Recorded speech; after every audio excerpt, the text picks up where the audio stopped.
Everybody to rise for the invocation, singing of the Philippine National Anthem.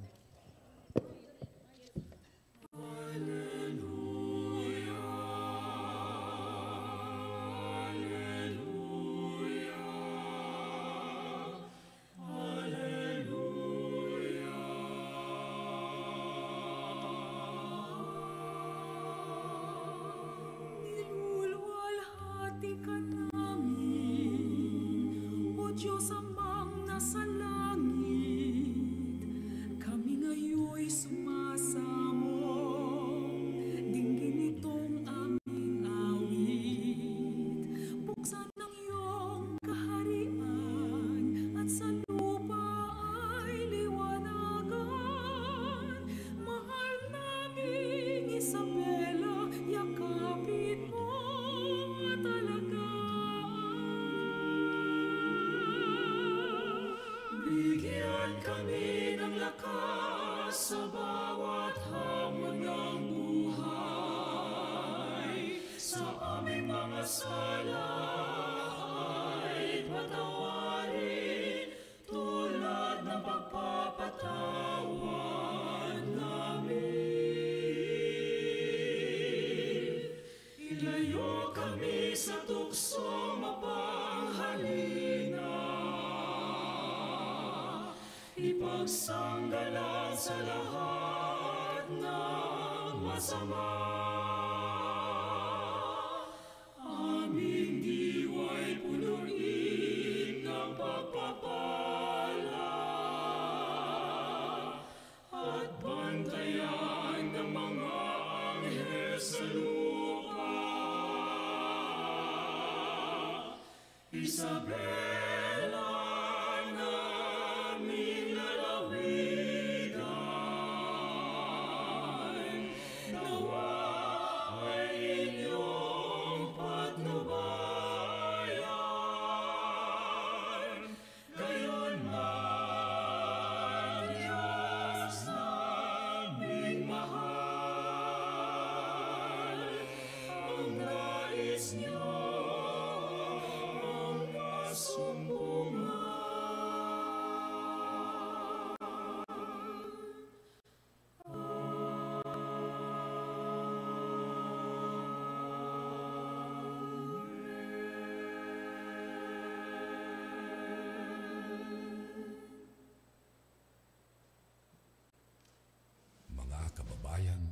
ang pambansang awit ng Pilipinas.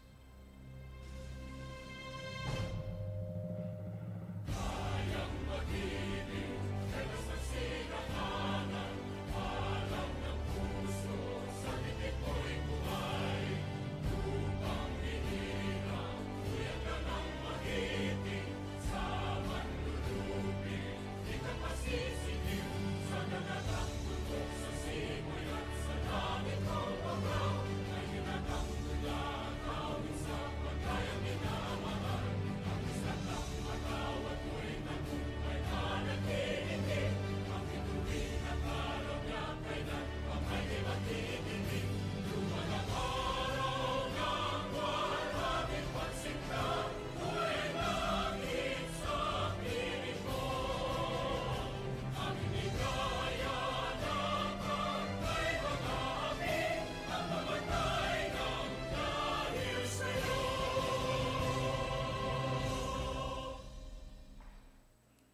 Magsiupo po tayong lahat. Good morning. Isang mapagpalang umaga po sa atin lahat. Since the Vice Governor or the OIC Governor has temporarily relinquished the chair and as agreed upon by this august body, the Vice Chair of the Committee on Rules will now preside in today's committee hearing. The committee hearing is hereby called to order. May I ask the assistance of the Secretary of the Sangguniang Panlalawigan to call the roll? Thank you, Mr. Chair. First, we have Honorable Emmanuel Joselito B. Anyes, Honorable Evin J.C. Diaz, Honorable Ed Christian S. Go, Honorable Angelica L. Reyes, Honorable Ramon Juan N.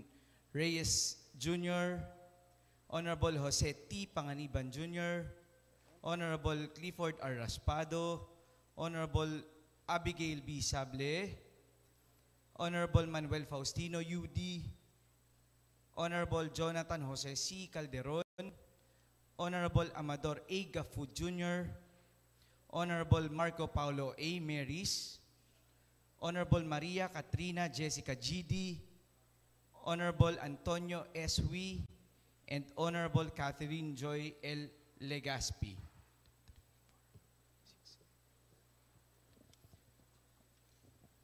We have, with 9 board members responded to the role, Mr. Chair, I hereby certify the presence of a quorum. Thank you, Mr. Secretary. May I ask the Secretary to kindly acknowledge the presence of our guests and visitors in today's committee hearing. I also request the Secretary to explain the protocol to be observed during this committee hearing. Thank you, Mr. Chair. Good morning. May we acknowledge the presence of our invited guests. First, from the local chief executives, we have Municipal Mayor Sean Al Defensor Galanza of Gamu, Isabela. We have Honorable Tomas A. Pua Jr. from the Municipality of Delfin Albano. We have Honorable Leandro Antonio P. Talawe, represented by Emmanuel Valdez Tulyao, and Honorable Maria Lourdes P. Respicio of Municipality of Reyna Mercedes. From the National Food Authority, headed by their branch manager, Madam Maria Luisa Lulukisen.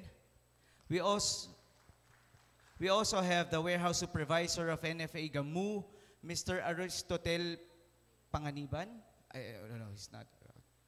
Represented by Attorney Rick Ryan Lee, V. Pavian, the Assistant Branch Manager. We have visitors from the Regional Executive Director's Office of the Department of Agriculture, Region 2, Mr. Brian Rasalan.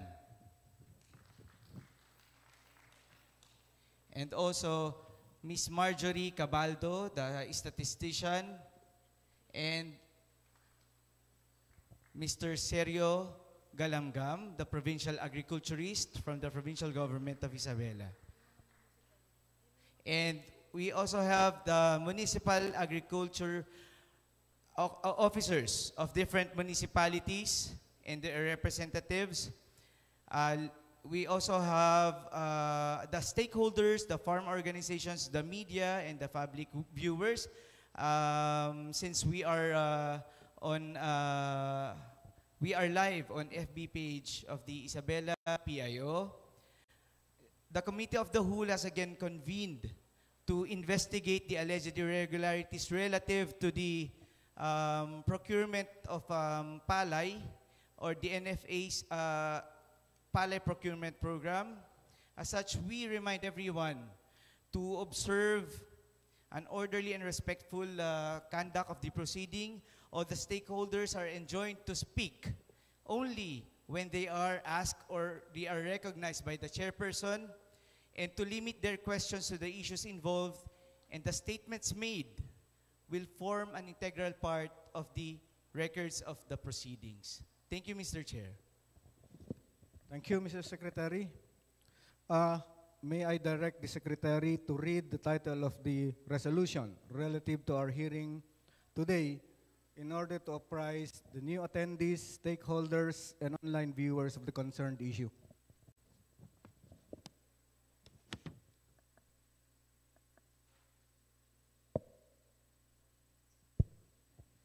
A resolution urging the Sangguniang Palalawigan of the Province of Isabela through its appropriate committees to conduct an immediate investigation on the reported irregularities in the procurement of palay under the Palay Procurement Program of the National Food Authority in the Province of Isabela, and to recommend appropriate action thereto, sponsored by Honorable Jose Bento T. Panganiban Jr., Sangguniang Panlalawigan Member of 3rd District of Isabela. Thank you, Mr. Secretary. Again, isang magandang umaga po sa atin lahat.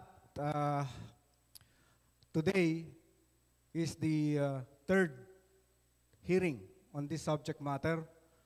Una po, nag-hearing tayo sa bayan ng Ramon. Then, last week, nag-hearing tayo sa bayan ng Gamu. And this, hopefully, will be the final and concluding hearing para po sa usaping ito. And ulitin ko lang po, yung mga nangyari. Nag-hearing po tayo sa bayan ng Ramon, narinig natin yung mga allegations ng mga farmers natin, narinig natin yung the present situation of the NFA procurement in the province of Isabela. Then nag-hearing tayo sa bayan ng Gamu last week. Muli, narinig natin yung mga hinaing ng ating mga magsasaka at yung mga hinaing ng iba pa nating stakeholders. Narinig natin yung present data ng DA, Department of Agricultural Region, patungkol sa listahan ng ating RSBSA. And muli, ipagpapatuloy po natin itong pagdinig na ito. Sana nga po, gaya ng sinabi natin, kung sakali, ito na ang huli at concluding hearing natin para sa usaping ito. At nagpapasalamat po tayo sa lahat ng ating mga stakeholders, the NFA, the DA, yung ating mga magsasaka, yung ating mga mayors, yung ating mga MAU, dahil sa oras na inilaan po ninyo dito sa ating mga nagdaang pagdinig at ngayong pagdinig na ito. Anyway, as I understand, nagpapasalamat din nga pala tayo kay Vice Governor Kiko, dahil kahit na siya po ang ating OIC Governor ngayon, kaya hindi siya pwedeng mag-preside dito. Pero nandito pa rin siya. Dahil kagaya nga ng nasabi niya, we are here not to blame anyone, but we are here, number one, malaman natin kung anong problema at siyempre, magagawa natin yung solusyon kung aaminin nating may problema. Kasi kung walang problema, walang solusyon. Kaya siguro sa hanay ng NFA, sa hanay ng DA, sa hanay ng mga magsasaka, dahil sa mga statements, sa mga nakaraang pagdinig, nalaman natin yung problema. And moving forward, ang isa sa pinakamagandang mangyayari sa atin is mabigyan sana natin ng solusyon kung ano man yung mga problema. Solusyon na lahat mag-uusap-usap. Hindi pwede yung solusyon na kami lang sa Sangguniang Panlalawigan ang magbibigay. Mas maganda kung lahat tayo sama-sama. And I enjoined everyone, stakeholders, sa NFA, sa DA, sa ating mga mayor, sa ating mga farmers, sa Sangguniang Panlalawigan, na sama-sama nating i-craft at buuin kung ano man yung solusyon para naman sa kapakanan ng ating mga magsasaka. And to keep the ball rolling, as I understand, ang unang magpe-present ngayon is the National Food Authority. Baka sa nakaraang pagdinig, may mga insights na o mga recommendations na pwedeng gawin ang ating National Food Authority. And I will now yield the floor to the manager of the NFA, Isabela. To the Honorable Francis Faustino AD, the Vice Governor and our OIC Governor, to all the members of the Sangguniang Panlalawigan, sa atin pong mga mahal na mayors, municipal agriculturists and stakeholders, isang magandang umaga po sa ating lahat. So today, please allow me to present a process of enhancing safety net for farmers wishing to sell their palay produce to NFA. This includes the inputs from the members of the committee hearings last August 11 and 18, 2025. Slide, please.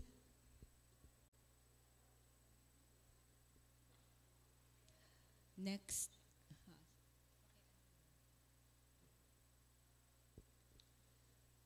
So the process which I will present is anchored on the following pillars. Number 1, in preparation for the harvesting season, NFA, next slide please. Hindi po yan. Next please. Yan, ito po. Yung safety nets po na napag-uusapan natin during the last 2 hearings are anchored on the following pillars. Number 1, next slide please. To establish the legitimacy of the farmer's identity, yan yung napag-usapan po natin. Patuloy ang pag-update ng database about farmers who sold to NFA on our part.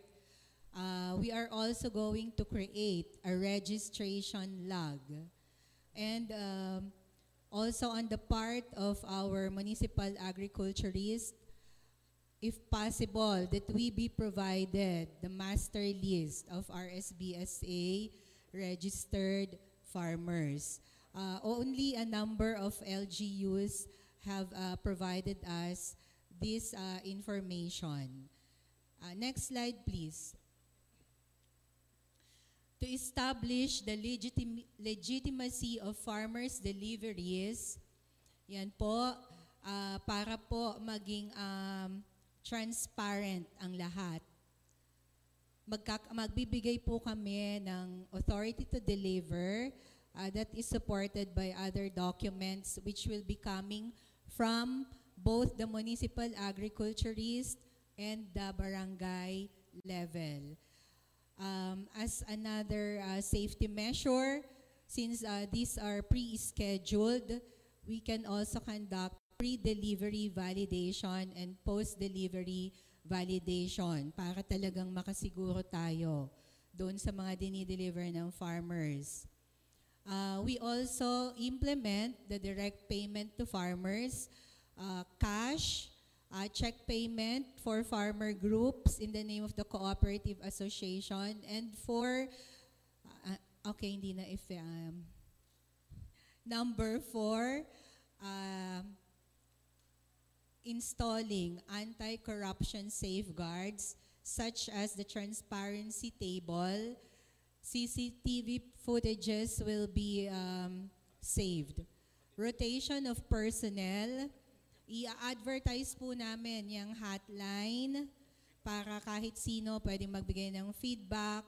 And there's also a QR code for feedback forms and suggestion boxes in our warehouses. Yan po, yung mga QR code ng feedback form and the QR code for the location of the warehouses. Next slide, please. Intensify orientation of farmers about NFA procurement program para i-educate po natin yung mga farmers natin, malaman nila na hindi nila kailangang dumaan sa kung sino-sino pa except for the authorized NFA personnel na ipapaskil ko na rin po sa lahat ng bodega kung sino-sino lang ang mga dapat nilang kausap doon. Number 6, enhanced collaboration with LGU, with the barangay, with the Provincial Farmers Action Council, with the different farmer groups like what we are doing now, and of course, the regular conduct of audit. Next slide. So, ito na po yung next slide, please. Next slide. Next. Next. Next. Next. Next. Yan. Ito na po yung palay process procurement flow na na-incorporate na po yung mga napag-usapan natin.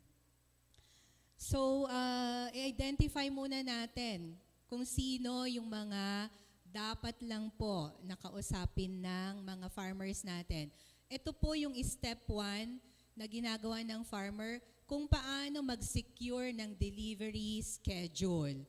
So, ipapakilala natin ang procurement team, sino-sino yan, yung 3 security guards na naka-duty, yung warehouse assistant, yung Quality Assurance Officer, Warehouse Supervisor. Pagpasok po ng farmer, ito lang ang authorized na kakausapin po nila. So yan lang dapat ang mga hahanapin nila. Next slide.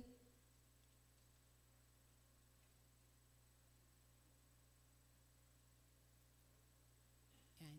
So ito po yung mga step-by-step procedure para po ma-establish din yung cross-referencing natin pag nag-validate tayo. So sa security guard, lahat po, hindi na lang po yung farmer ang ipapacheck ko yung ID, pati na yung mga driver, companions nila.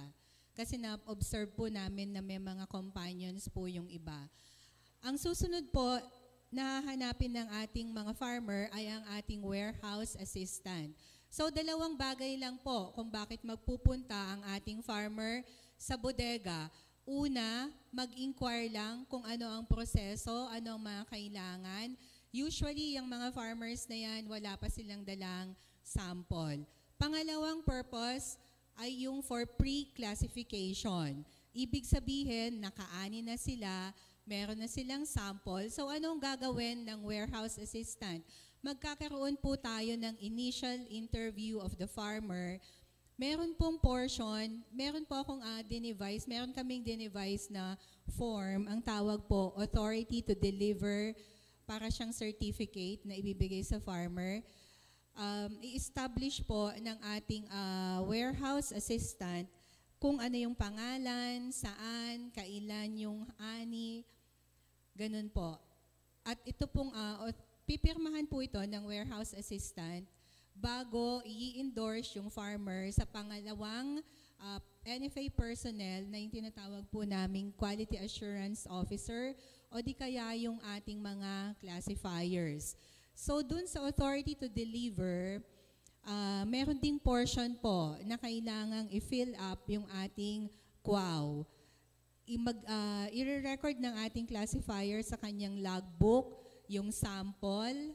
Usually, tatanungin niya yan kung kailan na ani, kailan na tanim, anong variety, para lang ma-check kung alam ba talaga ng farmer yung dinadala niya, yung ginagawa niya sa NFA. So, dalawang klase po ang mangyayari pag nag-pre-classify. Either pumasa siya o bumagsak yung sample. Kapag pumasa po yung sample na palay, yung pong particulars ay i-record ng ating classifier dun sa ATD, pipirmahan niya yan. At pag bumagsak naman po, meron din pong proseso yan na i-explain ng ating classifier kung bakit bumagsak. Kapag pumasa po yung sample, ang ating pong classifier ay i-endorse yung ating farmer. Sa next slide, please. Next po muna. Next. Next. Next. Next, please. Yan. I-endorse po yung ating farmer sa warehouse supervisor.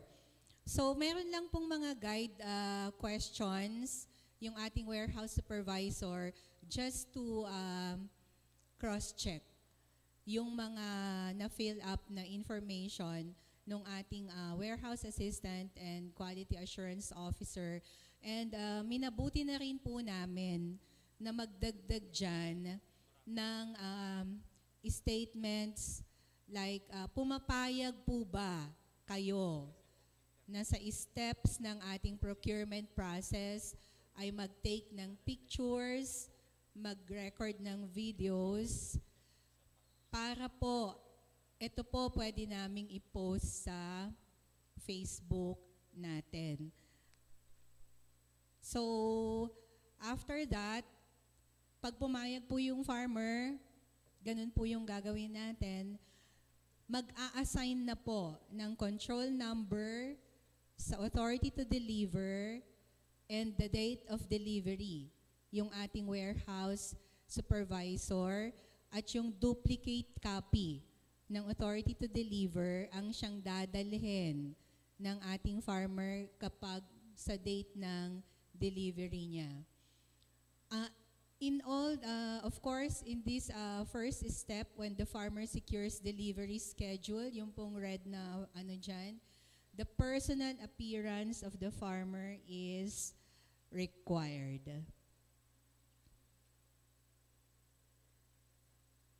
Alin?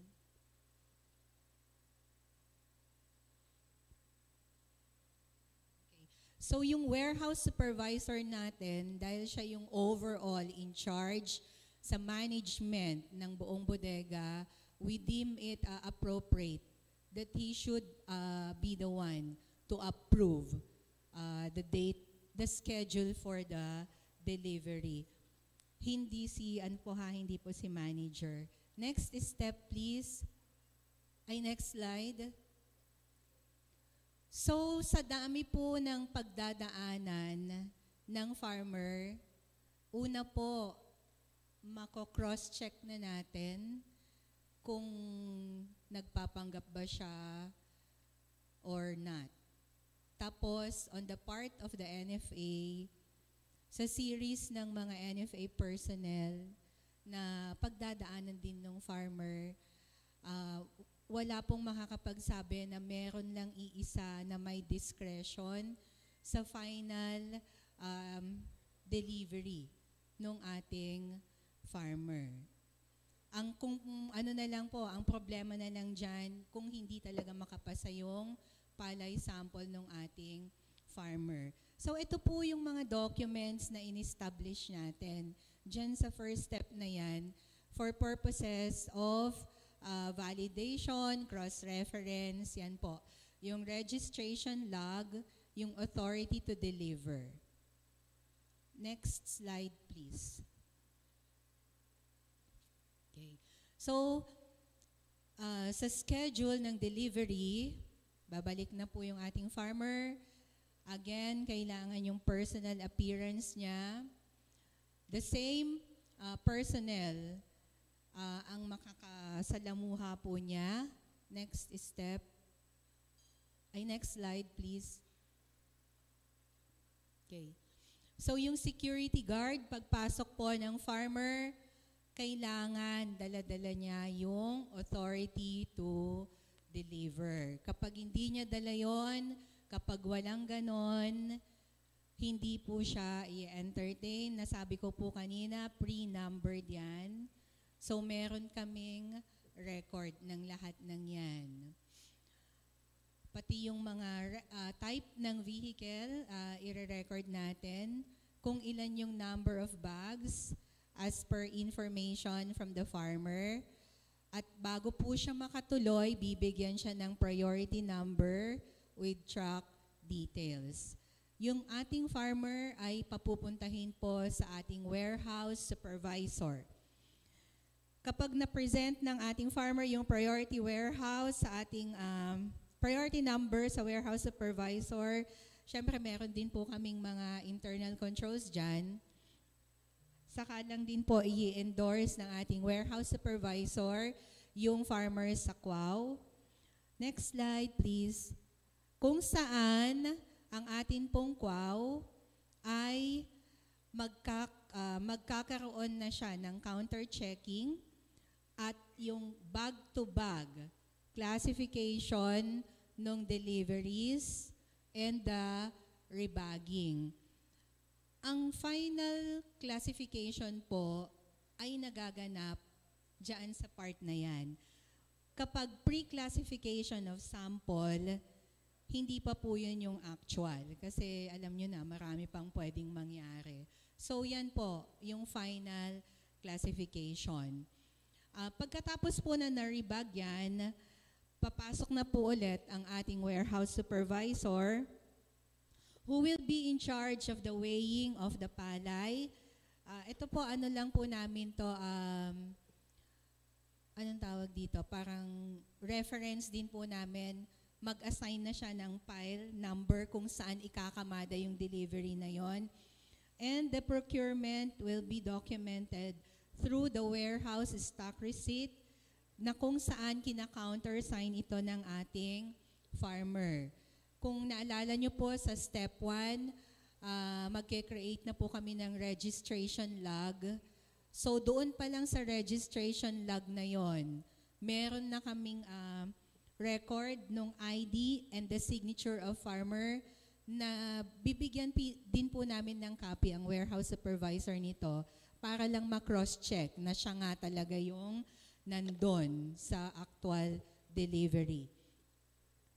Next slide, please.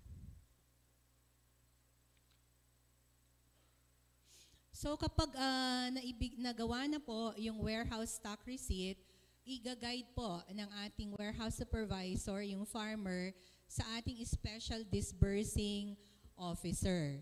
Yun na po yung for payment. Pag nagbayad po on the same day, ang atin pong cashier will be giving a purchase receipt as proof of payment in exchange for the warehouse stock receipt, which will be surrendered by the farmer. Paglabas po ng ating farmer, i-record din po ulit ng ating security guard lahat ng mga documents ng farmer na yon. Step 3, next slide please. Okay. Diyan po muna tayo mag-dwell. So upon the delivery of palay, to establish legitimacy of farmers' deliveries, paano po natin yan magagawa? Di po ba ang kailangan na isubmit ng ating mga farmers ay yung certification from the municipal agriculturist? Nag-submit na po ako last time nung data na napag-usapan natin na dapat incorporated doon sa certification na yon. So kung I hope that everyone is in agreement with the text that we prepared. And farmers information sheet. Diyan po sa farmers information sheet, diyan po pumapasok yung mga validation ng ating mga kasamahan sa barangay level. Dahil nakasaad dyan kung saan yung sinasaka nila. And ito po yung isang gusto ko pong gawin na ma-meet nga po lahat, yung lahat ng agricultural extension workers ng bawat munisipyo. Kung hindi po kami makahingi ng audience kapag may meeting ang mga munisipyo with the farmers. So the next best thing would be the agricultural extension workers to help us with the dissemination of information. Yun po yung isang ipa-project namin. Siguro hanggang September matapos po yung buong Isabela po.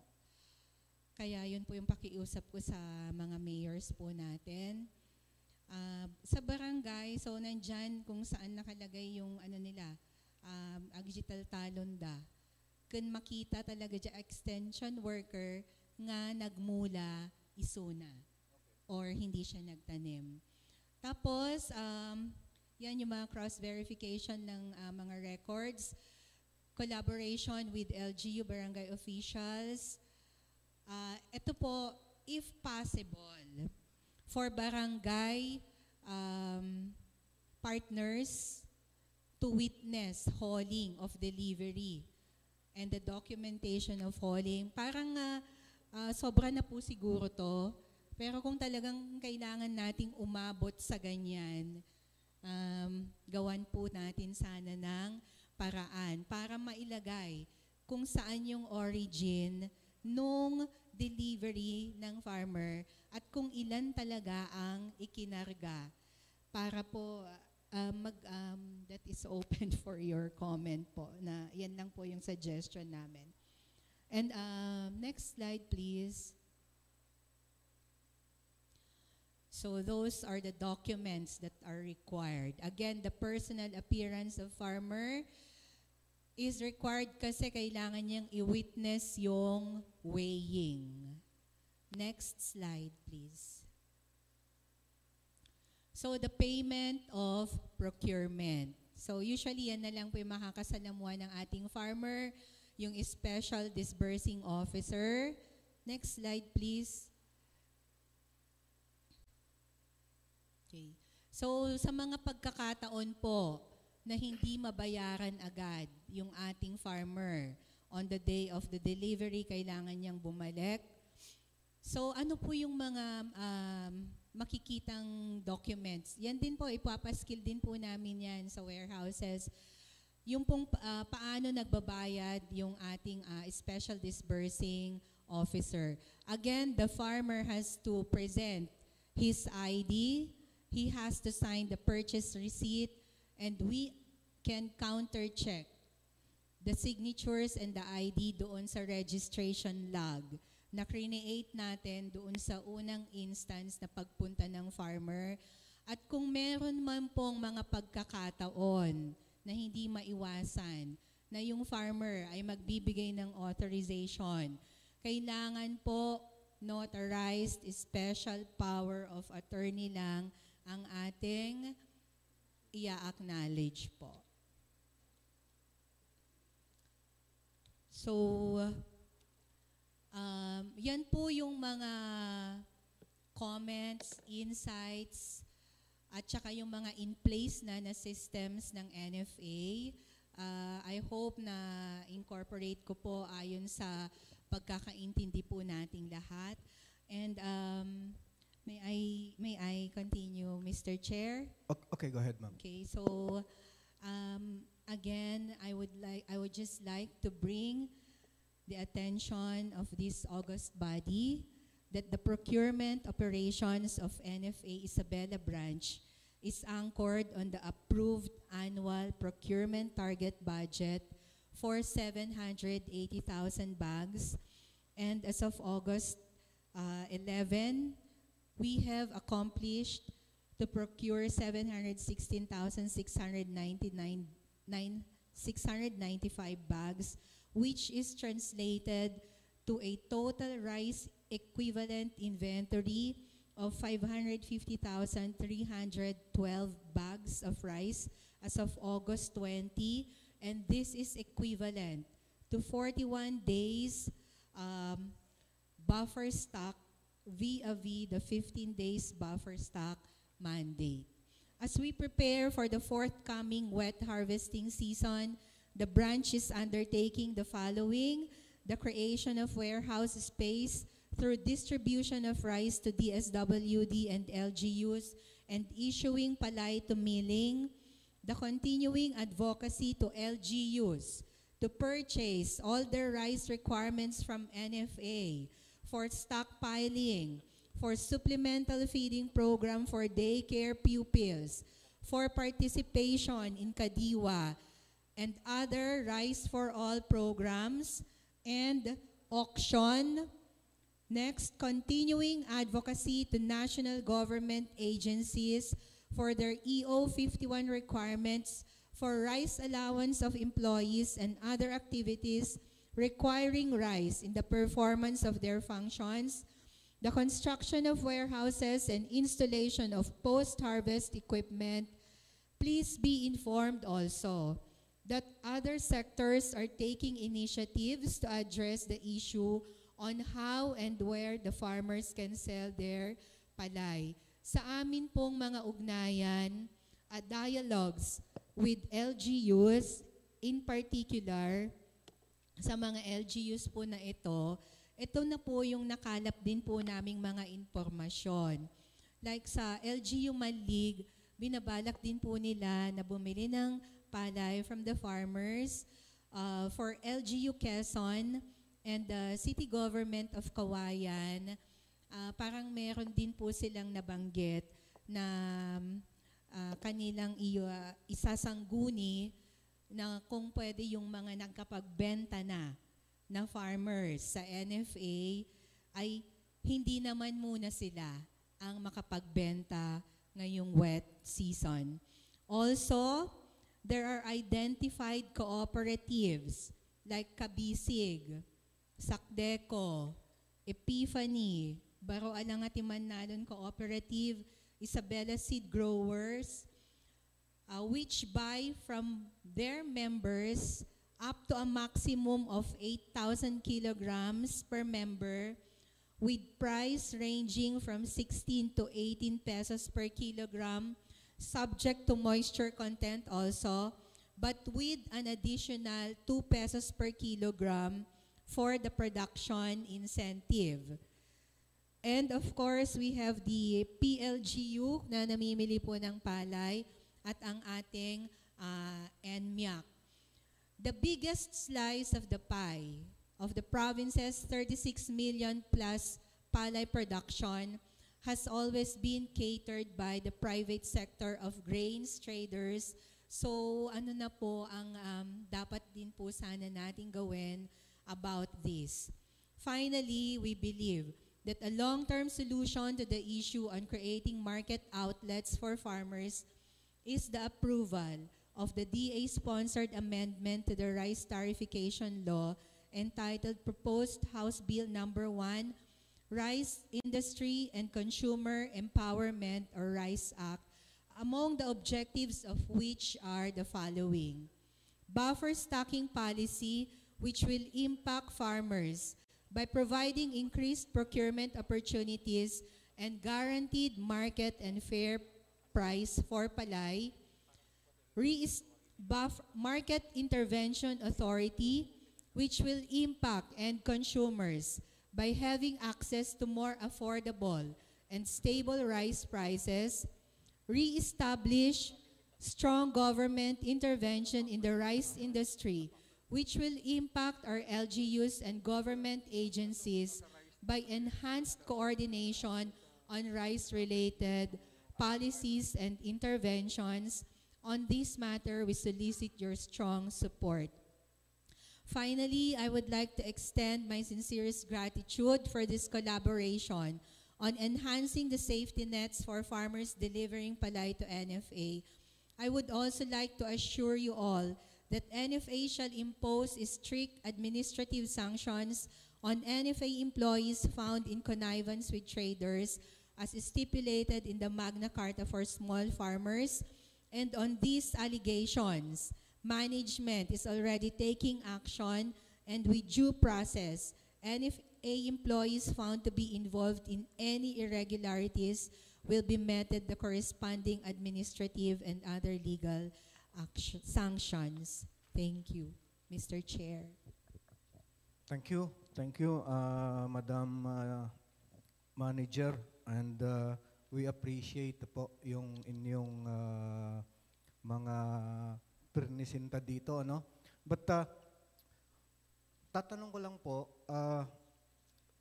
open pa rin ba na makapagbigay ng additional inputs para safeguard yung ating mga farmers, yung LGU, saka kami po, para buo yung magiging ano natin? Yes, Mr. Chair, para comprehensive po. Okay, thank you very much.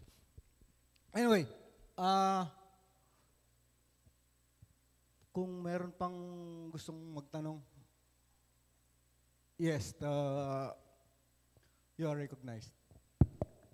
Thank you, Mr. Chairman, at good morning po sa ating lahat. Last August 11 po, nagbigay po ang ahensya ng NFA sa ating opisina tungkol po sa procurement program ng kanilang ahensya. At ang sabi rito, to date, the maximum procurable volume per farmer, regardless of area being tilled, is 100 bags. Tama po, ano? Nung na-reconcile ko Mr. dito Chair. sa lista ng farmers who sold palay to NFA from January to July 2025, nagaling din po sa inyo yung lista na ito, nakita ko po, na-observe ko po, may mga farmer na nakapagbenta ng 759, may isang farmer from Ramon nakapagbenta ng 650, may isang farmer nakapagbenta ng 620. Akala ko 100 per farmer lang po. Yes, Mr. Chair. Allowed. So, Yes, Madam Manager. opo. The effectivity of the 100 bags per farmer is June 20 po.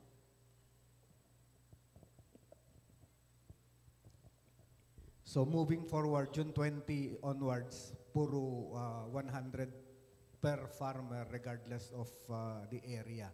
So maximum po yun ang ceiling, di ba? Okay.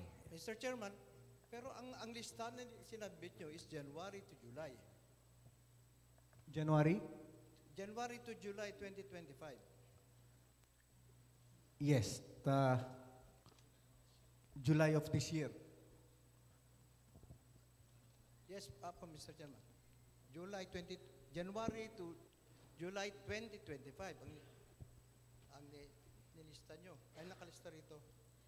Yung Yes. sinabit nila. Kala ko hanggang yun. Yes po. Mr. Chair, yan pong schedule na yan. So yan po lahat yung nag-deliver. All deliveries prior to June 20, hindi po inobserve yung maximum na 100 bags per farmer.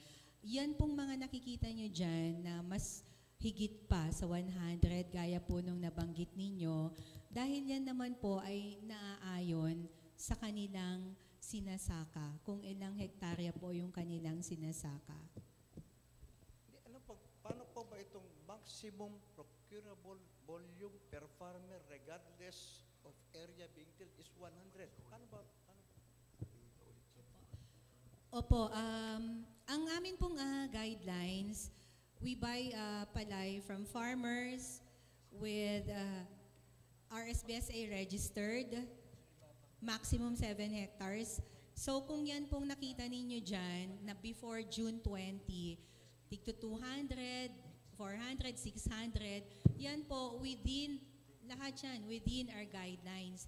Kaya lang po, nung yun nga pong bumisita, si Administrator Lacson dito sa Isabela, at nakita niyang marami pa talagang nakapilang farmers, minabuti po ng aming administrator na ilimita na. So kahit na malaki pa po, more than 1 hectare, yung sinasaka ng ating farmer, 100 na lang para mapagbigyan lahat po yung nakapila. Yun po yung objective nung instruction na yun, Mr. Chair. Okay. So,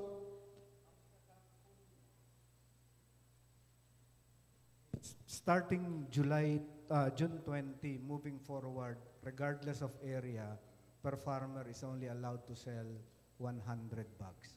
Yes, Mr. Moving Chair. forward. Okay. Moving forward. Apo, the food, will that be okay? Are you satisfied? Ewan ko po, pero meron pa rin nagbenta nung June, 100 plus pa rin ang nabenta. Baka June 19 yan. Anong date? June 19. Hindi pa effective kasi. Dapat June 20. June 24. June 20. 24. June Chairman. 24. Okay. Okay. Kindly check po, ano? But moving forward, kasi yun na po yung policy yan niyo, di ba? So, 100. Anyway. Okay. Meron pa? Yes, the Board Member Calderon is recognized. Good morning po sa ating lahat. Anyway, question lang po. Ma'am, to anybody who can answer this, kailan pa po ba naging na-establish itong RSBSA natin na registry na ito? Kung akin pong... Mike. Yes. Mr. Chair, I'll be answering that question po. Yung ating pong RSBSA ay na-establish po starting 2019, sir. December 2019. Okay. Thank you, Yes. Mr. Chair. And in connection with that question, kasi I just have the data right now given to me. Ito na yung listahan po sa atin ng mga datos ng mga nakarehistro back in 2024 and din ngayon 2025. And I see a big difference, a big jump in the number of beneficiaries. Na originally, this is more than 50% po nung atin pong naging mga miyembro ngayong 2025. Curious ako na this is most likely ito yung nagiging problema natin dito ngayon na considering na we have a target na bilihan or bibilhin lang. And yet, dumami ng 5,689 compared to the prior year na 2,693 lang po tayo. So, meron po ba tayong, I think you have an explanation over this, kaya, kung bakit kaya biglang lumaking ganto yung numero? May I request the DA representative to respond to the question of BM Calderon.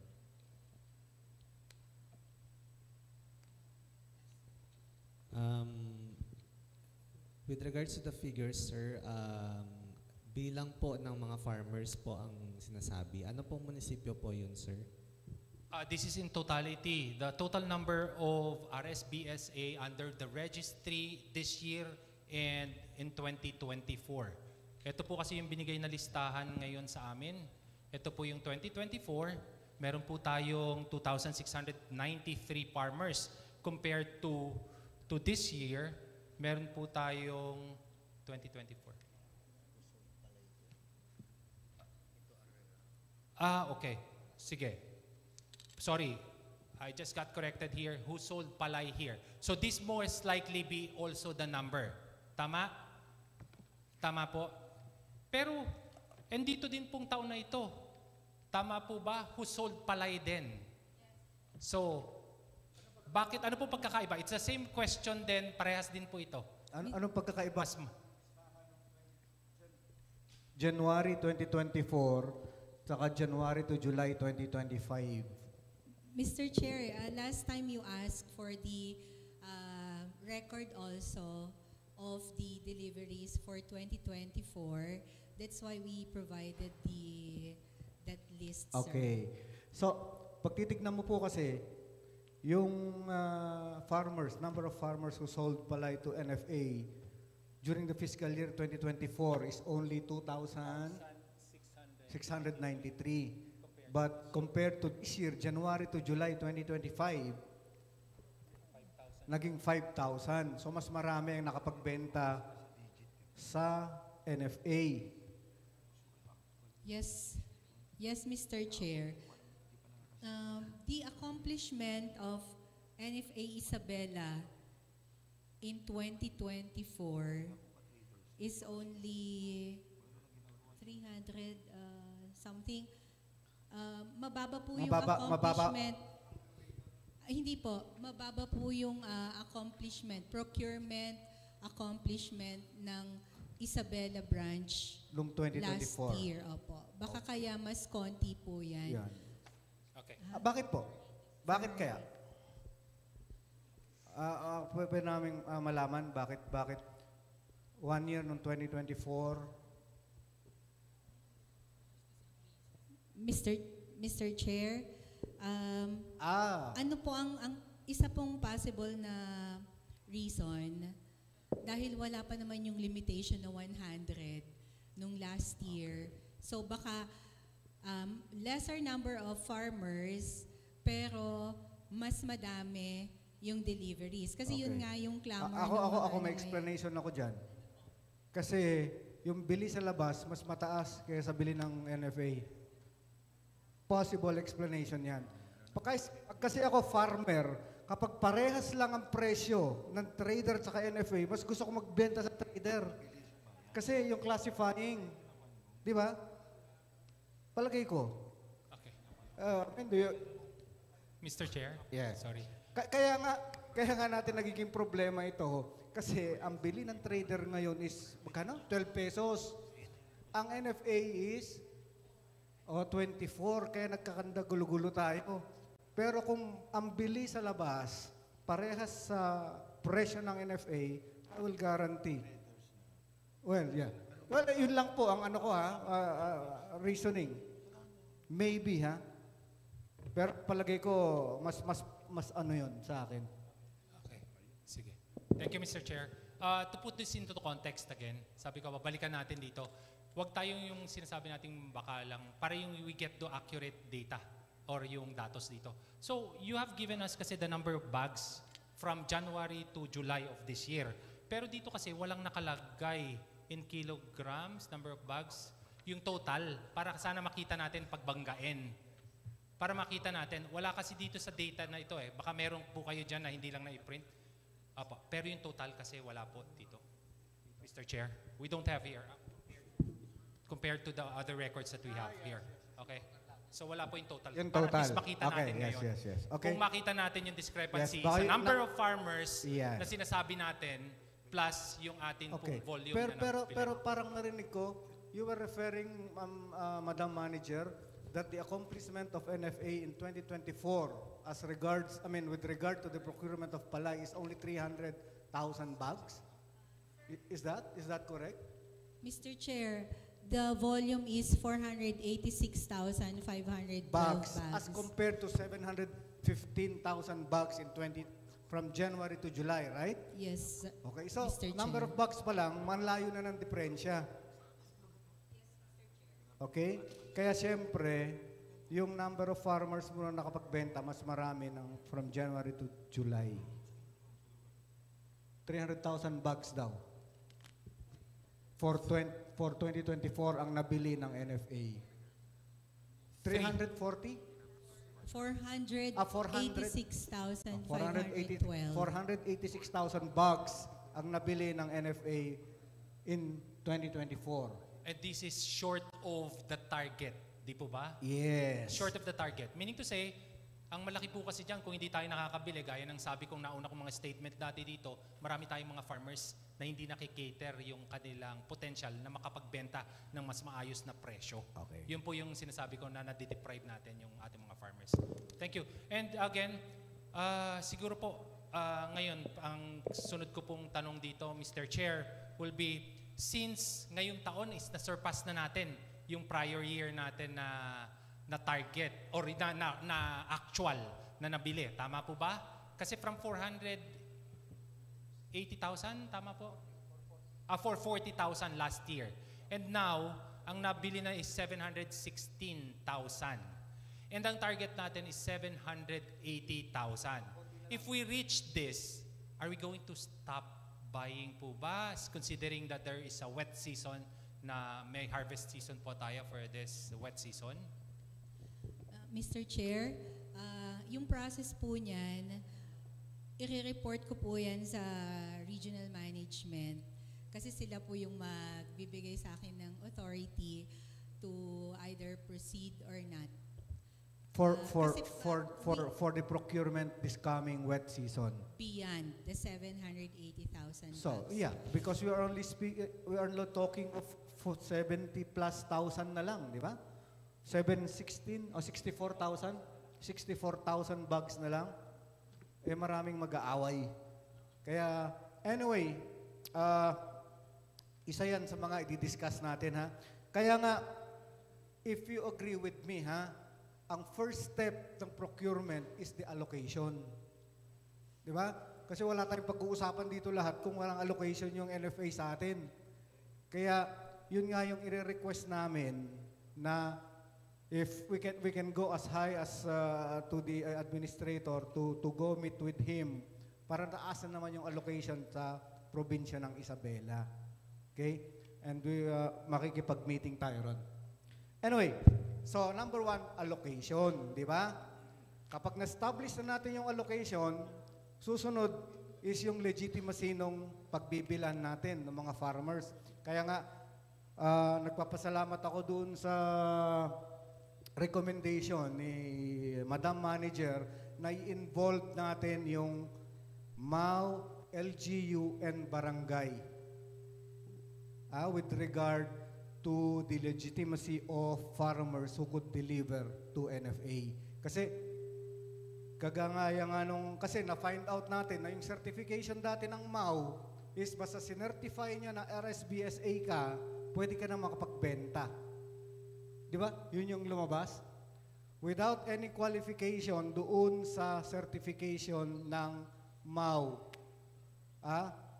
Kung RSBSA member ka, kahit na hindi ka pa nakapagtanim ng palay, pwede ka magbenta. Di ba? Kaya ngayon, kung involve natin yung barangay, yung LGU, kasi sila ang nakakaalam kung sino yung nakapagtanim at kung ilan ang tinamnan niya. So, ang next na tanong ko doon sa mga MAU, meron bang MAU pa rito? Yes. Willing ba kayo na makipagtulungan sa LGU, sa barangay, na ilalagay nyo doon sa certification ninyo na yes, si Farmer A, member ng RSBSA at nakapagtanim siya ngayong season na ito ng ganito kalaki, ganito karami. Pwede ba? Pwede ba yun na i-add? Kasi baka mamaya bawal sa RSBSA yun. Sabihin nyo, Data Privacy Act na naman. Yes. You are recognized. Thank you, Mr. Chair. Isa po yun yung ginawa naming guidelines sa mga municipal and city agriculturists. In the future, magbibigay po kami ng certification sa mga farmers. Prerequisite po yun, yung barangay certification, na visually inspected po nila kung ilan po yung na-harvest ng farmers, saka yung available sa kanila pong bodega or sa kanila pong storage sa area. Para magbigay po kami ng certification sa City Agriculture or Municipal Agriculture Office. Okay. Mga mayors, pwede ba? Makikipagtulungan tayo sa MAU natin. Oh yes. Mayor Gascon is recognized. Good morning po. Mr. Chair, siguro suggestion lang din para baka kailangan nating i-revisit yung listahan ng mga RSBSA members. Kasi kung hindi nagkakamali, na-open din ni Vice Gov last time sa Ramon, na meron yung mga iba pwedeng namatay na, pwedeng napatungan. Yes. Kasi ganito po yan, sir eh. Meron kasing time na kunyari ako, meron akong sinanlaan na lupa. So ako na nagsasaka, na current na nagsasaka doon, magre-register ako sa RSBSA para makakuha ako ng benefits. Pero yung nagsanla sa akin, rehistrado din siya as RSBSA member. So siguro kailangan nating i-revisit para baka kung gusto po ng NFA na doon sa local, kami na lang yung mag-revalidate doon sa mga listings. Kasi ang nangyayari po kasi, kunyari may aplikante, ang magbabalidate po kasi region pa eh. So baka pwede pong Mr. Chair. Thank you, Mayor Gascon. I think nung lasag mo kami, nasagot na yun nung sa DH saka yung mga MAU, di ba? Na constant yung inyong updating. And if I understood it right, if I remember it right, siyam na bayan na lang? Mr. Chair. Yes. Ang proseso po yata, from yung barangay, nagdidirect na sila sa region.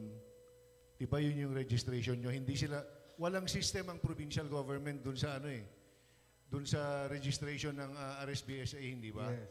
Bakit hindi na lang yung magkaroon din tayo ng system dito sana sa probinsya para sa ganun, malesen sana natin yung oras. I don't know. Mr. Chair. Yes, mayroon yatang si BG.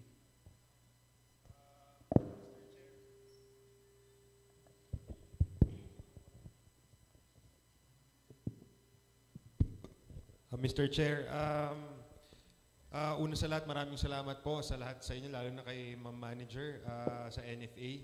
Yung mga suggestions nyo na talagang pinakinggan nyo po kami, maraming salamat po. Mr. Chair, meron lang po kaming gusto lang din isuggest na tama po yung sinabi nyo, dapat ang umpisa talaga is yung sa RSBSA na listahan. Last meeting nga po, nasabi nga po ng ating representative from the region na naibigay na yung list sa mga kadabayan. Kaya sa ating mga mayors po na nandito, yung authority po talaga nasa inyo na kung sino po yung ilalagay nyo sa RSBSA list. If tama po ba? Correct me if I'm wrong, please. Pero there are 9 municipalities na hindi pa po nakakapagpa-update at wala pa bang system or hindi pa nakakapag-update? Mr. Chair, let me answer. Yes, you are recognized. Nung last po natin na meeting last Monday sa Gamu, I've informed everyone na 100% na po ng 37 cities, municipalities ng Isabela na i-turn over na po ang RSBSA process and the system, digital system, to the LGUs. So sila na po talaga ang may control ng ating pag-update ng ating mga farmers sa RSBSA. Mr. Chair, maraming salamat po sa representante natin sa DA. Kung ganun naman pala po, kung September 1 po kasi yung hinahabol natin na nabanggit ng NFA manager po natin na buying, kaya naman po natin hinahabol itong committee hearing natin today para at least we still have a few days left before magsimula po kayo ng pag-purchase para mapatibay nga po natin ma-safeguard ang ating mga farmers. Ang suggestion ko rin po sana sa RSBSA list kasi nga po limitado ang allocation ng lalawigan ng Isabela para mapagbigyan ng ating mga magsasaka. Kung pwede, kung posible po, na i-categorize na rin yung mga farmers natin. Halimbawa, lahat ng 0.5 pababa, isang category sila. Lahat ng isang hektarya pa 0.5, isang category sila. At so on and so forth. Para nang sa ganun hindi mahirapan at makita talaga kung sino ang marginalized farmers at yun talagang nangangailangan ng tulong. Pangalawa po, yun ang isang gusto ko pong tanungin din sa last meeting po natin, Mr. Chair, yung sa allocation na allotted para po sa lalawigan ng Isabela. Opo. Kaya nga tinanong natin kanina si Madam Manager kasi you have an allocation of 780,000 bags to be procured for the whole year, right? And you were already you have procured 716,000 bags, so meaning 64,000 bags na lang. And if I understood it right, is ipakikiusap na nyo sa regional kung mag-stop na ba kayo or magdadagdag. Kailan po namin malalaman kaya?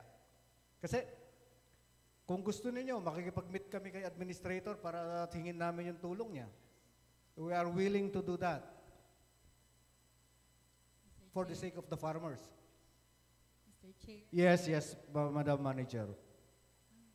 Wala naman pong problema dyan. Lahat po ba ng mayors bibili ng bigas? Kailangan ko ng warehouse space, yung mga bigas natin. Yes, so ngayon 100,000. So ngayon po, ibig niyong sabihin, hindi magiging problema yung limitation ninyo as regards doon sa allocation, provided na meron rin kayong out para magkaroon kayo ng warehouse space. Pero sabi nyo, di ba? Sabi nyo sa amin last hearing na you will be starting to release. When you say release, ano pong ibig sabihin doon? Mr. Chair, last sa GAMU ang nasabi ko po, nagbayad na ng 15,000 bags ang DSWD, so inaasahan ko pong mag-start na sila. Tapos, baka by September, mag-i-issue na rin kami ng, magta-transfer ng bigas sa NCR and issuances of palay to the miller contractors po. So meaning, magkakaroon tayo ng free space? Warehouse space, I should say. Yes, Mr. Okay. Chair. Sinasabi nyo kasi, narinig ko na sana bumili yung mga LGU ng bigas. Wala na bang limitation ngayon? Okay, kasi gaya po nang na-explain ni BM Calderon last time, ang default lang po kasi ng pamimili, pagbenta ng bigas sa LGU noon, ay kapag may calamity. Kailangan merong declaration ng state of calamity. Hindi enough na meron ng bagyo or what Pero ngayon po, inaalaw na po. Like yung for stockpiling, nasabi ko nga po sa inyo, kasi panahon na ng panagbabagyo at po. Yes. Agi supplemental feeding program, kasi alam kong mga LGUs po, lahat meron yan yung para sa daycare pupils. So, makakatulong po lahat yun kasi, Mr. Chair. Sa mga pamaskong handog. Na mabawasan. That's kasi ang last na option na po natin para mag-dispose kami ng bigas is the auction. The auction sa mga na po yan. Of course, we will inform the LGUs if you're interested, to the other government agencies. At ang last na po na niyan talaga, sa private sector na po tayo. Kaya po, baka pwede. Having said that, isang tanong lang po. Ano naman pong quality ng bigas? Mr. Chair, our rice inventory is newly milled. Ang pinaka mataas na age po ng ating bigas ngayon ay siguro meron akong 18 months, pero that is talagang in-identify na namin yun for auction. And the rest, ang pinaka next na matanda ay less than 6 months, di ba, ABM? 3 to 6 months. And the rest, ano po siya? 0 to 3 months old. So, sabi ko nga po, gigiling na naman kami. Ito po yung opportune time for us na ma-replenish talaga tong rice inventory po natin. And last time, Mr. Chair, I submitted the samples. Pina-receive po namin sa Secretariat. Meron ba? Meron bang binigay na sample sa atin? Hindi, wag mong kunin. Iluto mo. Para matikman natin. Anyway, yeah, thank you very much, Madam Manager. Anybody? Yes, yeah. Madam, kailan niyo pa ho nalaman itong, kung hindi po dito sa hearing na ito, matagal na rin ho ba niyong alam na nagkukulang po ang NFA dun sa budget allocation na binibigay ng national government po sa inyo? Kasi po, parang ang nangyayari po, ang tingin ko niyan, napagsususpetsahan po kasi ang NFA na parang sinasadya na kokonti lang ang pinoprocure nilang biling mga bigas. Because saan ho na pupersa yung mga tao, yung mga farmers natin, nagbebenta sila sa mga private, yung mga traders po natin. Hindi inyo pa ho ba nakita po ito noon pa? Bakit ngayon nyo lang ho na ito, ngayon lang ho ito lumalabas? Mr. Chair? Yes. Yung pong target namin na binigay for the procurement is based po yan doon sa 15 days na buffer stock ng bansa. So, hindi lang po Isabela kasi ang bumibili. Naka-spread out po yung 15 days buffer stock requirement sa buong Pilipinas. So, yun po yung inallocate ng ating central office na share ng Isabela sa 15 days. Madam Mr. Chair, alam ko po yung sa yung sinasabi mo yung naka-allocate dun sa depende dun sa nakasaad dun sa national po. Pero considering na ang Isabela po kasi napakataas po ng production natin dito, saan mapupunta yung napoproduce ng mga farmers? Mapapersa lang ibebenta lang sa mga private traders. This is napakalayo ng presyo po nila. Hindi pa pwedeng sana noon pa naayos natin itong mga ganitong situation. Mr. Chair? Mr. Chair? Yes, yes. So, nung Madam. pwede pong umatras po ako ng konti. Yes. Nung 2023 po kasi, napakakonti po talaga ng rice inventory ng NFA. Dahil ang presyo po noon ng palay, talagang super taas po. Yun po yung time na halos magmakaawa na po kami talaga. Kahit tigli-5 bags na lang po sa bawat membro ng kooperatiba, ng mga barangay na pinupuntahan namin para lang makabili kami. So, ganun ang start natin ng 2024. Nung April ng 2024, just so that we have an assured buffer stock, inintroduce po ng NFA yung flexible pricing scheme, yung tinatawag po nating pricers, kung saan yung base price po ng NFA ay naging 23 for dry, which can go as high to 30 pesos per kilogram, and the base price is 17 pesos up to 22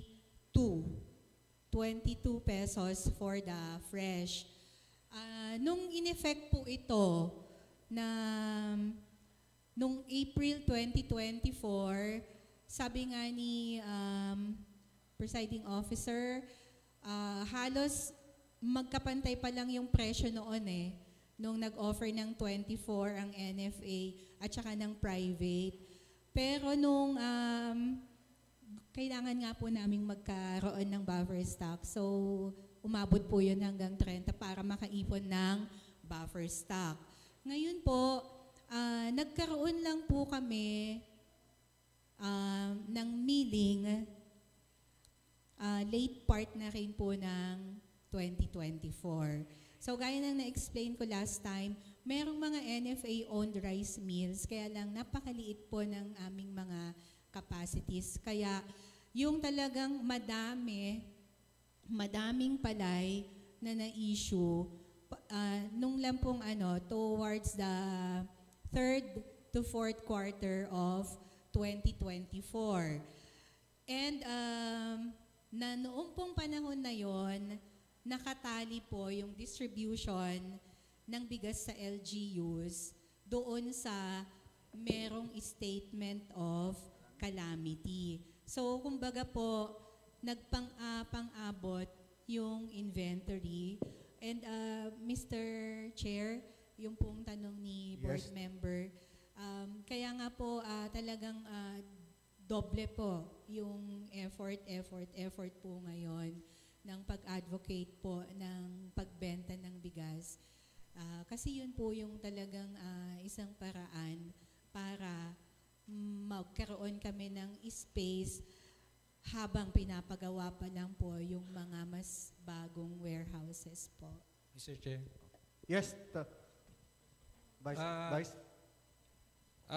Mr. Chair, regarding po dun sa question ko pa rin dun sa allocation, naiintindihan po natin na para makabili po sila, kailangan may space dun sa bodega. Pero ang isang tanong po, ano po ba talaga ang allocation ng lalawigan ng Isabela? Yun po, Mr. Chair. Yes, Madam Mr. Manager, Chair, yes. for 2025, the set target for us to procure is 780,000 bags po. For this cropping or for the... For the year. For the year. Pero nakapag-purchase na kayo nung last, di ba? Nitong So ilan na lang po yung natitira for this? 64,000. 64,000 bags na So lang. 64,000 na lang ang allocation na. Kaya nga sabi ko kanina, kung pwedeng pakiusapan na i-increase for this Yes. wet season. Yes. Oo, kaya kung kailangan kausapin, makapag-audience tayo kay administrator, baka pwede po na para makiusap tayo. But at least, Mr. Chair, makikita natin dito, makakapag-dry run tayo nung yung bagong plano natin for this. Kaya yun din po, Mr. Chair, yung gusto ko po sanang isuggest na sana yung allocation for the province, i-allocate na per municipality, city, dito po sa lalawigan. Ng Isabela. Nang sa ganun po, yung mga MAU po natin, kasama yung mga mayors, posible na sila na rin po yung maglagay dun sa certification. Kung halimbawa si Juan Luna, 30 bag, si Maria Clara, 50, at sana iwasan na yung mag-asawa, ganito, etc. na para lahat mapagbigyan po. Suggestion lang naman po, Mr. Chair. Opo. Yeah, Vice Gov, we will put that in the committee report, lahat ng suggestions natin. Kaya nga, tinanong ko kanina si Madam Manager, if willing and open pa ang NFA na dagdagan yung mga suggestions doon na pinaano mo sa amin, na present niya, then we will be adding yung mga suggestions natin and hopefully ma-take into account, into consideration yung mga suggestions din ng ibang stakeholders, Madam Manager. Makakaasa po ba kami? Okay. Karagdagan Yes lang po. din, Mr. Chair, dun sa recommendation, kung kaya ako lang din nababanggit para lang at least nandito na po opportunity natin na baka hindi kasi pwede sa NFA or sa DA yung i-request natin na recommendation. Na ang napanggit lang kasi kanina pa na public sector, yung mga gobyerno lang po, barangay, LGU, mayors, MAU, baka we can include sana or create associations of farmers in specific barangays or specific areas para sila rin po ay kasama, parang third party checking, para siguraduhin nga po na talagang legitimate din hindi lang yung dokumento na binibigay ng MAU, kung hindi, pati yung lahat. Kumbaga, lahat ng detalye po ay, ano. Nakasama yata dun sa isang presentation mo kanina, yung included yung mga ating barangay, parang they will be watching. Yeah? Na sana talagang ano sila, registered na association or organizations in those municipalities. So, yun lang po. And then, dun sa isa pa po, kasi parang nakita ko may pre-qualification. Napakaganda Napakaganda nung setup. Pero kung ako simpleng magsasaka na talagang kumakayod araw-araw na kung ano lang yung kitain ko, ito lang yung kakainin ko ngayong araw na ito. Kung paganong-ganon din ako, papunta sa NFA, baka napaka-gastos. Kaya sakto nandito ang ating mga MAU at yung provincial agriculturists natin. Baka we can also recommend na sila na talaga ang tumutok. Talagang halos yung authority na pagtingin sa mga farmers natin ay ibigay na po sa MAU. Yung pagdating sa pre-qualification, authority to deliver, nandun representante yung MAU sa mga araw na yun. Kasi nabanggit naman kanina na yung delivery ay i-announce na. Sana hindi na diretso sa farmer, kung hindi, irekta nyo na sa MAU dahil ang MAU, mas kilala nila yung mga magsasaka. Para hindi rin po kayo mahirapan. Recommendation lang. Kasi alam namin na kulang yung mga tao nyo, nabanggit nyo lang, ilan lang ang tao, staffing nyo sa isang bodega, at least yung collaboration is key Kaya mas maganda talaga, sorry nga lang, sa mga MAU, mabibigyan kayo ng sobrang daming trabaho ngayon, pero at least, nandiyan pa rin ang barangay din na magiging kasama nyo. Yun lang naman po, Mr. Chair. Thank you, BG. Maraming salamat po. In fact, the NFA has been requesting for the support from the agriculture extension, mga, di ba? Pwede naman yun, di ba? Kasi importante kasi is ma-establish natin yung legitimacy ng farmer. Di ba? And hindi naman kaya ng NFA dahil nga sa very limited ang kanilang workforce. Kaya hinihingi natin yung tulong ng barangay, ng LGU, ng MAU. And in fact, matanong ko lang, manager, yung form kanina, yung form na yung parang authority to deliver and the information about the farmer, di ba meron yun kanina, pinakita ka? Bago lang ba yun o dati na yun? In-enhance lang po namin. Okay, so bago. Dahil meron kang mga amendment. Opo. Meron kang mga bagong information na nilagay. Opo. And yung form na yon is yung MAU ang mag-clear, di ba? Okay. Mr. Chair. Yes po. The authority to deliver, lahat po yon NFA. Yes. Ang manggagaling po sa municipal agriculturist at sa barangay, yun pong form na farmers information sheet, tapos yun pong certification from the MAU. Yes, yes. And Mr. Chair, may I raise an Yes, issue yes, yes po. Kasi yung, susugan ko lang po yung sinabi ni Vice Governor. Pwede po ba kaming mag-request din on behalf of the farmers na sana po yung certification would be free of charge? Sa MAU? Bakit may bayad ba yun? Sa MAU? Baka pwedeng libre na yun. Ha? May bayad ba yun? Yung iba meron, yung iba wala. We will put that in our recommendation na wala nang bayaran yung farmer. Pwede ba yun? Oo. Di ba, we will put that, we will include that in our recommendation. Okay? Mayor TJ Pua is recognized. Thank you. Thank you for the recognition, Mr. Chair. Good dawn to everyone. I share the same sentiments with the one mentioned by the Honorable Governor. It's all about allocations. Na tanong po nyo kanina, willing ba kaming Maki-collaborate, makitulong. Tumulong. We are very willing. Kahit na masira pa yung aming political career. Kasi nga naman kung kulang ng allocation, hindi naman lahat ng farmers mapagbibigyan natin. In short, hindi po ba? in the longest time, Ma'am Lulu Kisen, I've been in the government service for 30 years. 30 years ko na rin natunghayan kung paano ang performance ng NFA. Pag hindi problemang bodega, pera. Pag may pera, walang bodega. Pag may bodega, walang pera. So, ganun lang ganun. Naramdaman ko rin kung gaano kahirap, gaano ang naging kalagayan ng ating mga farmers. So, it's about time naman siguro, Ma'am Manager. I propose for the construction of additional warehouses. Yes. Siguro ito, masusolban na niya lahat. Yeah. Sabi nga ni Madam Manager is ibibigay niya sa atin yung listahan ng kanilang request na for post-harvest facilities at makipagtulungan tayo. Okay? That's all, yes, Mr. Chair. Okay, thank you very much, Mayor PJ Pua. Mr. Chair. Yes, the Honorable BMD is recognized. Thank you, Mr. Chair. Good morning sa ating lahat. Ma'am, tanong ko lang po sa NFA. Ma'am, may data kayo netong ano? Kasi base dito sa sulat ninyo, you are advocating LGUs to purchase all their rice requirements from NFA. Stockpiling, supplemental feeding program, para sa daycare, tapos yung participation in Kadiwa and other rice for all programs. May data ba kayo neto? Kasi parang ito lang ang paraan ninyo para mag-out ng mga bigas eh. May data ba kayo?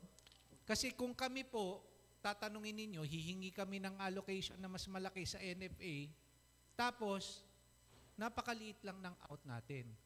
Same problem pa rin ang mangyayari sa atin. Mapupuno pa rin ang ating mga bodega. So may data kayo neto, ma'am? Mr. Chair, yung mga issuances to LGUs yes, po bang ibig niyong sabihin? For 2025, meron. Memorize ko. Okay, yeah. Can you please provide us with the data para at least mapag-aralan din namin, para makiusap din kami sa ating mga munisipyo na, yun nga, yung pakiusap ninyo na bumili ng bigas sa inyo. But we also need the data kung sino lang po yung namimili at kung sino po yung yes, before you answer. Mr. Chair, baka pwede rin natin hingian ng data yung mga mayors po natin kung ilan din yung usually sinastockpile requirement. nila. Yes, opo. Yun lang po, Mr. Chair. Yes, yun po ang susunod kong sasabihin sa mga mayors natin. Baka may mga data kayo ng mga requirement ninyo ng bigas para mapagtagpi-tagpi natin. Ibigay natin sa NFA. Mr. Chair, napaka-importante po kasi nito dahil itong data na makukuha natin dito natin makikita yung out ng NFA. Yeah. Kasi majority o kadalasan na sinasabi nila, laging puno ang kanilang bodega. Paano tayo hihingi, Mr. Chair, ng mas malaking allocation para sa ating probinsya kung hindi effective or hindi ganun kataas ang pag-out natin sa ating mga bigas na galing sa NFA? Yes. I understand. Kasi ang predicament ng NFA, meron nga silang bigas dyan na 18 months na, di ba? So, ibig sabihin, hindi makapaglabas. Kaya, yeah, we need the data also. Yung sa inyong mga releases sa LGU. Yes, Vice Governor. Mr. Chair, magkano ba ang NFA ibebenta nila? Kasi katabi ko yung ibang mayors, tinatanong na nila, baka sobrang mura, pwede na, o baka palibre na, willing naman tanggapin ng mga mayors po natin. Okay. So, maganda ito. So, Madam Manager, sabihin mo na kung magkano yung presyo nyo binibenta. O may discount ba yung LGU? Mr. Chair, the current selling price for rice is 33 pesos per kilogram. So, ang isang 33 by 1,560? 1,650. Yeah, BM Calderon is recognized. Thank you, Mr. Chair. Siguro tama po, Mr. Chair, yung mga observations natin dito kung nakikita nyo ngayon. Ako po dati ay, through an experience, I was a 3-term mayor. I have been asking NFA most of the time parate na bumili ng bigas. But I wasn't allowed,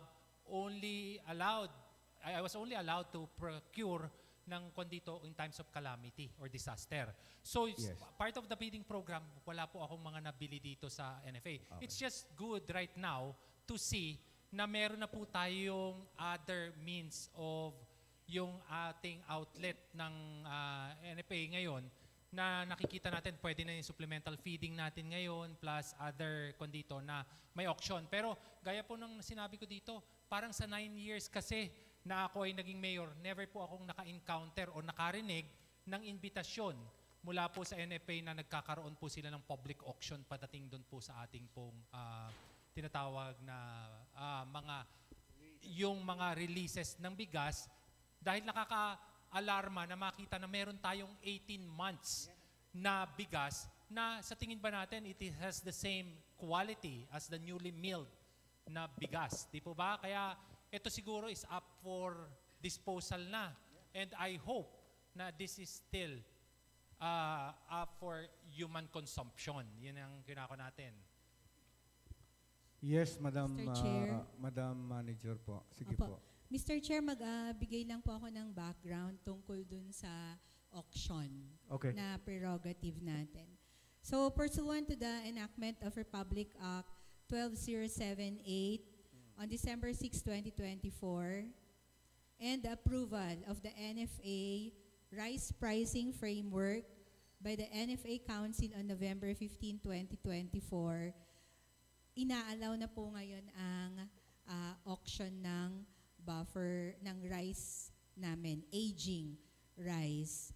So, in Section 4 of Republic Act 12078, it provides that the NFA shall, in accordance with rules, regulations, and procedures, maintain an optimal rice buffer stock to be sourced exclusively from local farmers. It further states that the NFA shall dispose of its rice buffer stock 1 month before the aging period starts, following the first in, first out method. The aging process begins 3 months from storage for rice and 6 months from storage for palay. In both cases, disposal through sales shall be through public auction. So, ang conduct po ng auction para po sa bigas ay nagsisimula from 2 to 3 months and above. Okay? Tapos, ano po ang mga dapat pa nating malaman? Ito po. Yung pong presyo ng auction ng bigas is based on the latest landed cost for 25% well-milled imported rice. And then, depending on the age of the rice, nagkakaroon po ng price reduction. So, for more than 2 months, 3 months to 6 months, the price reduction is 5%. At habang tumataas po, pag 15 months and above 18 months, up to 15% na po yung reduction. So, the auction for aging stocks shall be open to all interested farmers, organizations, cooperatives, groups, and private individuals, entities engaged in grains business, such as but not limited to processing, wholesaling, retailing, and end user. So, meron din pong nakasaad dito na mga requirements ng bawat grupo. Yun po yung mga Mr. Chair. important highlights po ng auction. Okay. And made effective only this month. Towards the end of July po itong auction po, sir. Okay. Mr. Chair. Thank you. Yes, BM. Mr. Thank you. Chair, can we ask kung gaano karami ang i-auction nila ngayon? Yes. Do we have a data? Meron ba tayong mukhang bibili si BMD? So base po dito sa parameters. Isabela lang po yan, ano? Opo, Isabela po. Meron po kaming bigas above 18 months, 1,020 sa Rojas. Tapos 1,192 na hanggang 6 months lang po ang age nito, which is 1,192 bags po. Okay. Yung 18 months, so more or less we're talking about 3,000 bags based sa total, Isabela. Yung 18 months. To 18 months above? Yung up to 18 months Yeah, up to po? 18 months. Up to 18 months. 2,200 bags, Mr. Chair. 2,002. Paano natin ma-free up yung bodega? Kailangan pong bumili ng mga LGUs ng stockpiling, supplemental So, filling. ilan po if I remember it right, 100,000 bags yung rice, di ba? So yun hanggang doon ang pwedeng ibenta through auction or through LGU releases. Okay. Which na hindi na limited sa may calamity. Yes, Mr. Chair, hindi na po limited, only Okay. upon the declaration of a state of calamity po. Okay. Thank you very much. Anybody? Mr. Chair. Yes, the Honorable Diaz is recognized.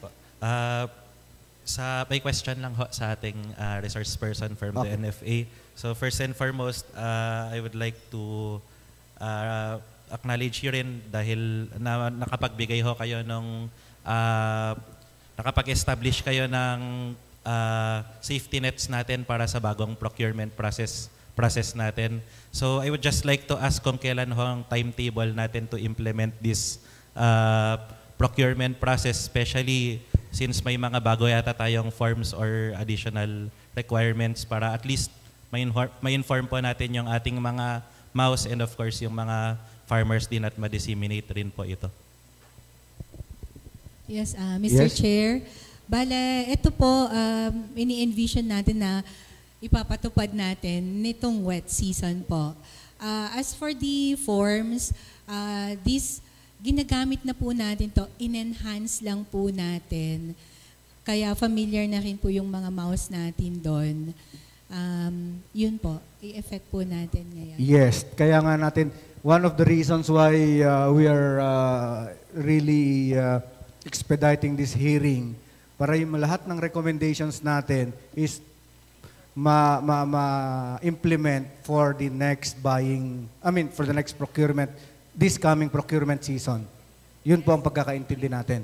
Kaya, having said that, okay, before we conclude this hearing, mag-establish tayo ng technical working group to draft yung ating recommendations and of course, which will be included in our committee report na ma-furnish lahat ng stakeholders, the NFA. Kaya, if I would like to manifest na yung technical working group will be coming, one member will be coming from the NFA, sa LGU, sa DA, and of course, lahat ng membro ng Sangguniang Panlalawigan. Will that be okay? Willing ba? Yung NFA naman, we will just adopt yung kanilang presentation kanina. Pero may mga idadagdag pa kami. Yes, meron kayong concern? Yeah, NFA? Yes, Attorney Fabian. Yes, magandang tanghali po sa ating lahat. So, tulad po nung sinabi kanina ni Manager Malu, mas maganda rin po supportahan po natin yung House Bill kasi although bili po kami ng bili, hindi po kami, mas mabilis po kasi yung pasok kaysa sa labas eh. So kahit meron po yung mga ganito, kung hindi po kami makakapag-out, hindi po rin po kami makakapag-create ng space. Yeah, I believe yung pitong congressmen ng Isabela would support that House Bill. Yung Rice Act ba yung sinasabi Yes, sir. ninyo? Yes po. Yes. Thank you po, Mr. Chair. I believe co-authors nga lahat nung yung mga congressmen ng Isabela dyan sa Rice Act na yan. Yeah, makakaasa kayo. Kukumbinsihin namin yung mga congressmen namin na suportahan yung bill ninyo. Kasi yan din naman ang makakatulong sa amin dito sa probinsya. Thank you po, Mr. Chair. Okay. Yeah. Thank you, Mr. Chair. To partly answer the question, yung sabi dito ni attorney kanina, Mr. Chair, actually, kulang lang po siguro tayo sa information dissemination sa mga LGUs. Kasi gaya ng sinabi ko, iniraise ko na tong issue to dati pa na hindi namin alam sa LGU. Ang alam lang ng LGU parati ngayon, in times of calamity lang, nakapwede kami bumili ng palay, ay ng bigas. Okay. So ngayon, kailangan natin siguro strengthen yung ugnayan talaga natin dito sa LGUs at saka yung mga information dissemination dito na napaka-importante na maraming pamamaraan na pwede silang makaprocure dito para ma-free up yung ating po mga bodega. Yeah, in fact, kasama nga yun sa mga recommendations nila. Yes. For the procurement chain, i-involve yung ating LGU. Barangay, LGU, tsaka yung MAU. Di ba? Okay. Yeah, napakagandang at least meron tayong mararating dito sa investigation na ito. Yes. Any more questions from our Last, BM Mr. Chair, Calderon is recognized. and to wrap up yung akin na lang inquiry dito siguro, and yung part of the suggestion na rin siguro, just to qualify again the beneficiary, that we had to make sure na we know who to prioritize dito sa ating mga farmers na marginalized nating tinatawag. Kasi kung makikita natin itong RSBSA na to, ay apat na components yung sinasabi natin dito. Farmer laborers, fisher folks, at saka youth farmers. Tama? So yung sa farmer alone, napakalaki, napaka-broad na nito. Yes. So kailangan na natin i-qualify dito ngayon kung sino ba itong mga farmers na ito, particularly. Kasi si fisher folks, I don't think na meron naman halimbawa si fisher folks, may identified tayo ni fisher folks na identified naman na wala siya, pero meron siya. He is entitled, just in case. Dahil membro siya ng RSBSA, gigamitin ulit yung kanyang pangalan para makapagbenta lang ng kwan dito. So that is one of the safeguards siguro na kailangan natin gawin. Kaya nga one of the safety nets is the collaboration of the MAU and the barangay na hindi na lang basta, kasi dati, lahat ng certification, hindi nakalagay doon kung nakapagtanim ba siya. Tama po. Kaya maganda rin yung i-engage natin yung function ng MAU, barangay, saka LGU. Yes, Vice Governor D is recognized. Mr. Chair, karagdagan lang kasi nga 65,000 na lang ang pwedeng bilhin ng NFA. Tapos hindi pa nila alam kung kailan dahil nga puno ang mga bodega. Ngayon, kung magre-release lahat ng certification ng MAU at makikipagsapalaran na naman ang ating mga magsasaka, kaya hinihiling ko po sana na kung posible, wag muna mag-release. At kung meron man na i-release, invalid muna lahat ng certification. Yes. Kasi po kung gano'n magkakagulo na naman lahat. Exactly. Yun lang po, Mr. Chair. Kaya nga, yung unang tanong ko kanina kay manager is that pwede bang malaman namin kung madadagdagan yung allocation ng 65,000 o hindi? Pwede ba naming malaman yon? Mr. Chair, I will be making a report immediately about Thank you very what much. transpired today. Yeah, para alam namin kung ano. Kaya nga unang sinabi ko kanina, first dito is yung allocation. Dapat i-identify muna natin yung allocation para pag na-identify na kasi natin yung allocation, dun mamamatch na natin. Pwede yung suggestion kanina na per bayan. Di ba? Okay? Any more? Kaya, yes po, yeah. Pakisabi lang po yung pangalan at yes po. Thank you very much, sir. SB Reynante Agustin po, ang bayan ng Gamo. Okay. Ang tanong ko po lang po sa mga resource person natin po.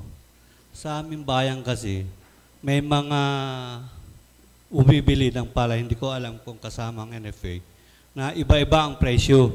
Kung iba rin ang variety, kasi nabanggit ni ma'am kanina, ang variety ng palay, magkakaiba ang presyo ng produkto ng aming farmers kasi iba-iba yung variety. Meron bang talagang ganon? O Madam Manager, pakisagot po yung tanong. Mr. Chair, yung pong pamimili ng palay ng gobyerno, walang actually varietal Walang preference. variety. Okay. Walang Moisture content. Opo. Moisture content, the percentage of purity, discolored and damaged grains. However, ang observation po kasi namin, merong mga ibang samples na talagang masyadong durog pag pinadaan namin doon sa mini rice mill namin. Kung kaya't pumapasok po yung natatanong kung anong variety yon. So kung talagang makita na po namin na talagang durog, nire-reject na rin po namin yon. Kasi kailangan din naming mag-abide doon sa minimum requirement ng well-milled rice na 60% head rice, maximum 40% na brokens. Pangalawa po, doon sa question ni Sir SB, ang presyo po ng NFA, constant lang po yan. Every week lang siya supposedly nagbabago.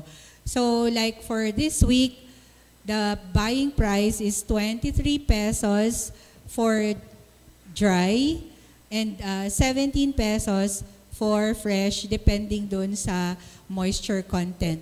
Wala pong kinalaman yung variety, Mr. Chair. Yes, may follow-up question po kayo? Yes, sir. Okay, sige po. Meron po kasi yung mga sinasabi ng mga yung inbred at saka hybrid, magkaiba ang presyo. Sinong yung mga bumibili po sa mga farmers? Saan bumibili? I mean, sinong bumibili? NFA? Hindi, yung mga farmers ang nagsasabi po na magkaiba ang presyo. Hindi ko lang alam kung sa NFA binebenta o sa mga traders. Okay. Kasi sabi ni manager, pag NFA ang bumili, regardless of variety, wala silang particular o pagkakaiba ng presyo kung anong variety. Ang importante is the moisture content at kung gaano yung broken, kung durog o buo.